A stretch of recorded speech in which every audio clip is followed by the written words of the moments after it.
नमस्कार, मैं एडी महेश। आज हम पढ़ेंगे कक्षा 12वीं का पाठ 5। शुरुआत में पिछले साल इस चैप्टर का जो नाम था वो था कांग्रेस प्रणाली, चुनौतियां और पुनर्स्थापना। लेकिन इस साल इसका नाम बदल गया है। इसका नाम है दल और दलीय व्यवस्था। तो अब हम इस चैप्टर में पढ़ेंगे कांग्रेस की प्रणाली के बारे में कि किस व्यवस्था से ये कांग्रेस पार्टी जो थी गुजरी थी। तो चलिए आज हम शुरुआत करते हैं। सबसे पहले आजादी के बाद जब शुरुआत हुई चुनावों की व्यवस्था की, तो शुरुआत के 3 चुनावों में जो था कांग्रेस पूर्ण विजय रहा और अच्छी तरीके से अपनी सरकार को चलाने में कामयाब भी रहा।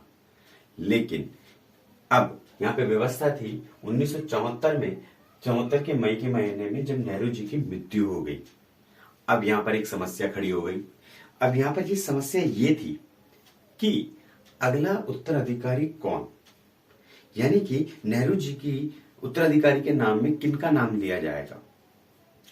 तो उस वक्त के कांग्रेस के जो अध्यक्ष थे वो थे के कामराज। अब जो कामराज थे, ठीक है, उनका ये मानना था कि कोई ऐसा व्यक्ति प्रधानमंत्री बनना चाहिए जिसके पास अधिक एक्सपीरियंस हो या अनुभव हो और वही प्रधानमंत्री के पद पे रहना चाहिए। तो उस वक्त सबसे पहले जो नाम लिया गया वो नाम था लाल बहादुर शास्त्री जी का। अब जो लाल बहादुर शास्त्री जी थे, इनके पास अगर हम अनुभव के बारे में बात करें तो एक जिम्मेदारी और अनुभव साथ में रखने वाले एक ऐसे व्यक्ति जो कि सरकार को बहुत अच्छे तरीके से चला सकते थे। अब इस सरकार को चलाने के लिए ऐसा क्या अनुभव देखा गया। अगर हम बात करें, जब लाल बहादुर शास्त्री जी नेहरू जी के मंत्रिमंडल में थे तो रेल मंत्री पद का उन्होंने संभाला था। और रेल मंत्री पद जो था वो उनके लिए उन्होंने इतनी जिम्मेदारी से उसको निभाया कि उनके शासनकाल में या उनके कार्यकाल में अगर हम बात करें, ठीक, एक दुर्घटना घटी जिसके कारण उन्होंने उस दुर्घटना के लिए अपने आप को बाध्य माना और इस्तीफा दिया। शायद यही कारण रहा होगा कि के कामराज जी ने इनको, लाल बहादुर शास्त्री जी को प्रधानमंत्री पद के लिए चुना। लेकिन इनका कार्यकाल ज्यादा समय के लिए नहीं चल पाया। इस कार्यकाल में 74 से लेकर 76 तक ही इनका कार्यकाल चल पाया, लगभग 18 महीने के करीब। अब हम बात करते हैं कि 18 महीने ही क्यों चल पाया। उस वक्त 1965 का जो दौर चल रहा था, तब भारत और पाकिस्तान का एक युद्ध हुआ और इस युद्ध में भारत ने पाकिस्तान को बहुत बुरी तरीके से हरा दिया था। और उसके बाद ताशकंद में एक समझौता रखा गया जो कि भारत और पाकिस्तान के बीच में था। उस वक्त ताशकंद जो था वो आज के दौर में वो उज्बेकिस्तान के अंदर आता है और उस वक्त रूस का एक, सोवियत संघ का एक छोटा सा भाग हुआ करता था।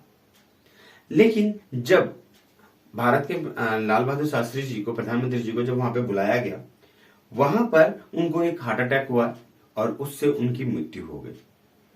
और अब फिर से यही समस्या आ गई कि राजनीति का उत्तराधिकारी कौन, अब उत्तराधिकारी बनेगा कौन। और ये भी एक बहुत बड़ी समस्या थी कि अब कौन उत्तराधिकारी को रखा जाए। फिर से वही सवाल दोबारा खड़ा हुआ। अब इस सवाल का जवाब चाहिए था, तो 2 नाम सामने आए। एक थे मोरारजी देसाई, दूसरी थी इंदिरा गांधी। अब 10 जनवरी 1965 में जब इनकी मृत्यु हो गई, लाल बहादुर शास्त्री जी की मृत्यु के बाद, फिर वही कामराज जी और बाकी जितने बड़े नेता थे, उन सभी का एक ही बात मानना था कि फिर से वही बात दोहराई गई कि कोई एक ऐसे व्यक्ति को चुनाव में इनको पद देना चाहिए जो कि इस पद का सही तरीके से इस्तेमाल कर सके। अब इसमें जो सबसे पहला नाम था मोरारजी देसाई जी का, ये उस वक्त 2 बार मुख्यमंत्री रह चुके थे मुंबई प्रांत के। आज के दौर में वो मुंबई प्रांत जो है गुजरात और महाराष्ट्र के नाम से जाना जाता है। और दूसरी तरफ थी इंदिरा गांधी, जो कि अभी तक कोई भी बड़ा पद नहीं संभाला था, और ऐसे बड़े पद भी संभाले बिना ही प्रधानमंत्री का पद देना क्या उचित था? अब ये नहीं कहा जा सकता, लेकिन तब तक लाल बहादुर शास्त्री जी के मंत्री परिषद में इंदिरा गांधी ने काम किया हुआ था। अब हो सकता है कि कामराज जी का जहन में ये बात हो कि हम इनमें से किसको चुना जाए। अगर हम एक्सपीरियंस के मामले में गए हैं तो मोरारजी देसाई एक सही कैंडिडेट थे, लेकिन पार्टी के अंदर व्यवस्था बहुत बिगड़ी हुई थी। कुछ लोगों का यह मानना था कि इंदिरा गांधी को प्रधानमंत्री बनाना चाहिए, और कुछ लोगों का यह मानना था कि मोरारजी देसाई जी को प्रधानमंत्री बनाना चाहिए। अब इस कश्मकश में किसको प्रधानमंत्री बनाया जाए के लिए एक समस्या आ गई। अब इस समस्या को पूर्ण करने के लिए, खत्म करने के लिए इन्होंने एक व्यवस्था निकाली। मंत्री जितना कांग्रेस पार्टी के अपने ही सदस्यों के बीच में एक वोटिंग रखी गई कि प्रधानमंत्री किसको बनाया जाए, और आश्चर्य की कोई बात ही नहीं थी क्योंकि इंदिरा गांधी को पूर्ण बहुमत मिला, और कांग्रेस के जितने बड़े नेता थे, आला नेता थे, सभी लोगों ने इंदिरा गांधी को ही अगला प्रधानमंत्री चुना।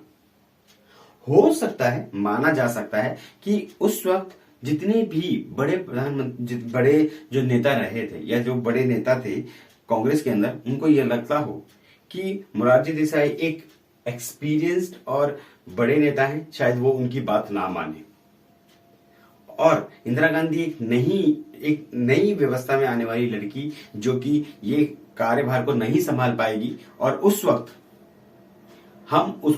वो हमारी बातों को मानेगी और हमारे तरीके से काम करेंगी।